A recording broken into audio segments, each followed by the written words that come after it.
Sebanyak 30 siswa dan wali murid melakukan aksi demo di SMA Negeri 2 Kota Lubuk Linggau untuk menyelesaikan permasalahan terkait dana sumbangan sebesar 450.000 melalui komite sekolah yang diperuntukkan untuk keperluan pelaksanaan UNBK.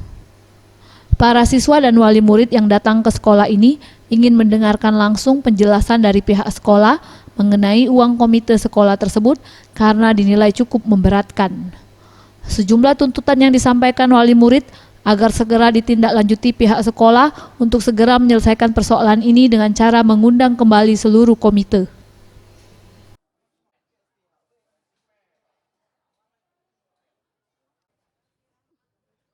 Kepala Sekolah SMA Negeri 2 Kota Lubuk Linggau, Yulianti mengaku aksi demo para wali murid ini hanya kesalahpahaman semata antara siswa dengan orang tua terkait pungutan uang sumbangan untuk UNBK. Pihaknya mengaku akan segera berkoordinasi dengan pengurus komite dan mengundang kembali seluruh siswa dan orang tua wali murid. Sudah selesai, masalahnya sudah selesai, ini terjadi miskomunikasi saja antara anak dengan orang tua dan pihak sekolah.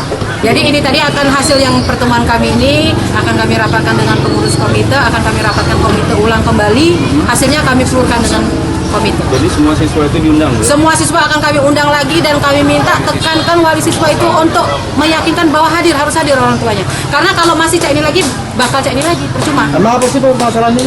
Ya kan anak-anak kan nggak tahu yang rincian uang 405 itu.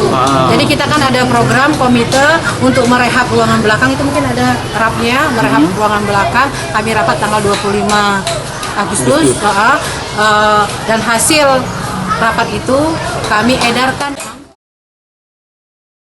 Uang sumbangan komite sebesar Rp450.000 ini rencananya akan digunakan untuk membeli 30 komputer, perlengkapan AC hingga renovasi ruangan untuk dijadikan ruangan UNBK siswa.